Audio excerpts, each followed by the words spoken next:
Well, I mean, to be honest, UCLA has always been, my dream school. I was born at UCLA. I went here for undergrad. The fact that the Fully Employed program here was ranked so highly obviously helped, as well as my intense hatred of anything USC.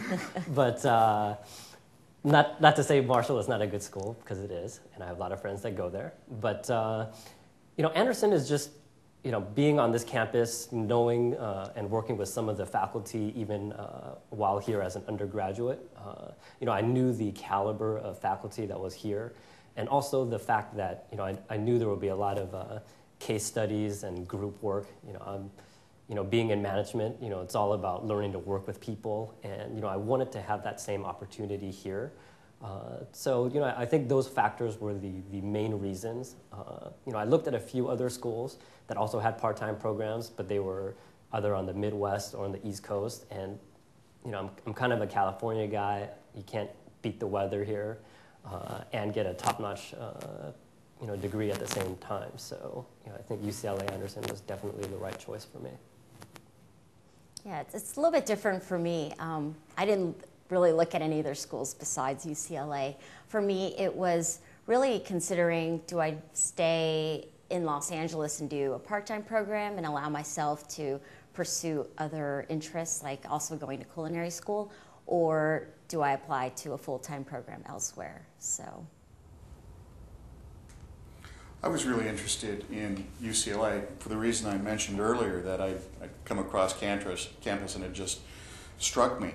And then I started educating myself about programs. I had some friends who had been through day programs at some other universities. I did a fair amount of research about what were really the quality programs in the Los Angeles area.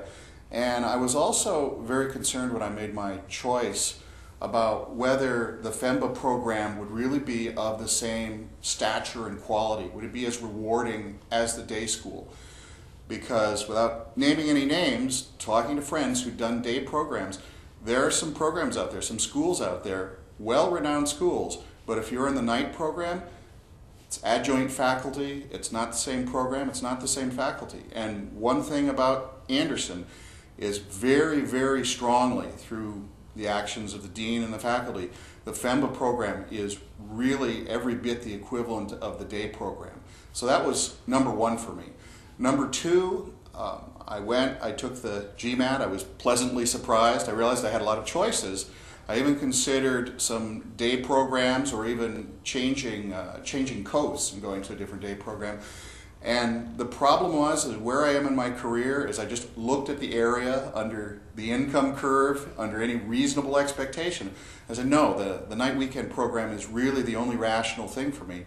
What really is a good night weekend program? What really is the best one for me? And finally, I just always had the ambition to go to one of the public Ivies.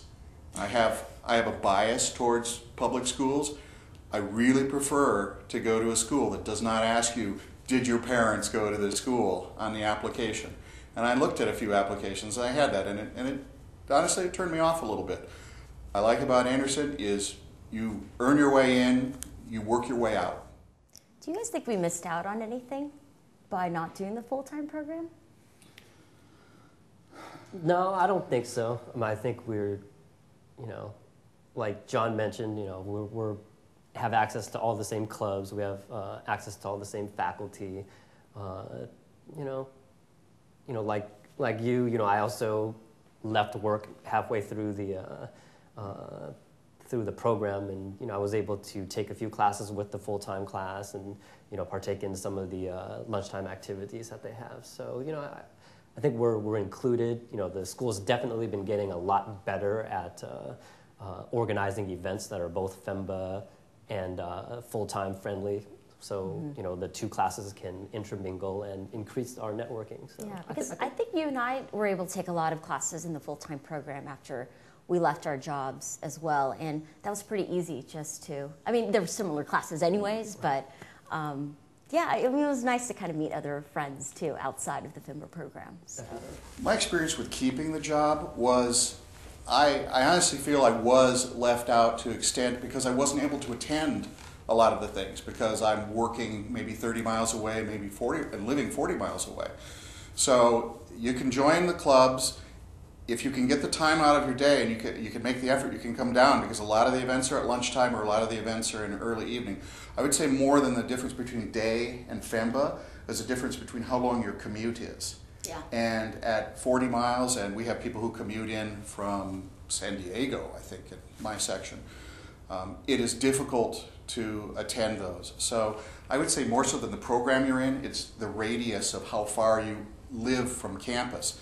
And this is an on-campus program. This isn't, you know, campuses in Westlake Village and campuses in Pasadena. These are, you come to campus all the time. And if you've got a day job that's 35 miles away, you probably won't be able to. I know I wasn't able to participate quite as much as I would have liked to. That said, it was available if you're able to get here.